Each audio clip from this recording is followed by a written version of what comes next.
Today, we're going to be checking out the Airis Effects Heavy Little Distortion.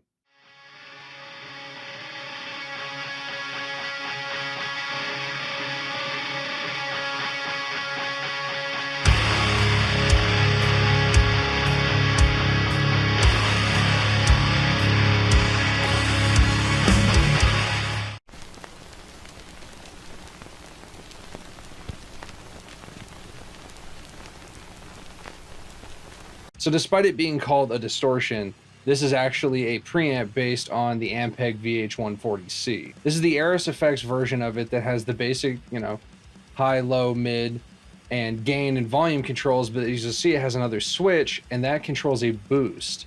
And that boost is actually the Ocelot boost, which is a one-knob boost that Airis makes, and internally you can control this to have it tighter or looser, but right now it's set to, I believe, what he calls his Omega setting, which is the ideal, and I actually really like where that's set. And something that's pretty cool is when you turn the lights on, Bob Ross's eyes turn green, but then when you turn the boost on, they turn red.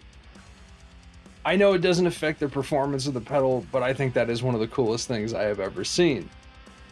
Now, there is a version of this that doesn't have the boost, and that is called the Huge Puppy.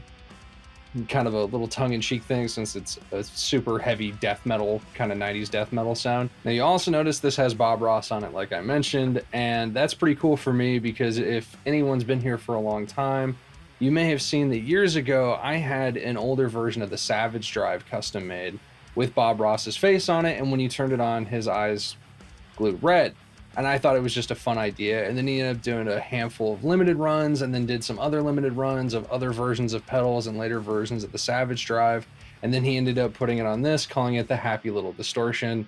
So for me, I mean, this Bob Ross thing, I feel personally connected to. I feel almost like it's the closest thing to a signature pedal I'd ever get. I just can't help but be really proud of it and love it. I think it's fantastic. So that's enough talking about the pedal. Let's hear how it sounds. We're going to hear it in a mix, going into the power section of my Omega Grantifier, going into an IR of my DV77 blended with a VM1265, and we're going to have it doing the same for the out of mix. Let's check it out.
Just beat the devil out of it.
So this absolutely does the vh140c thing. I think he absolutely nailed it, and it sounds great. Immediately 90s death metal.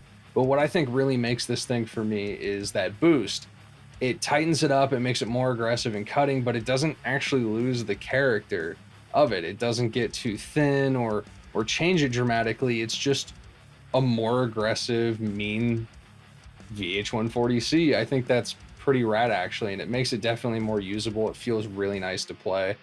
So all in all, I think this thing is pretty awesome. And again, when you turn on the boost, his eyes go from green to red, and if that doesn't sell you on the pedal, I don't know what will. So I'm gonna have a link down below if you want to check this out for yourself. Thanks for watching, guys. Stay metal.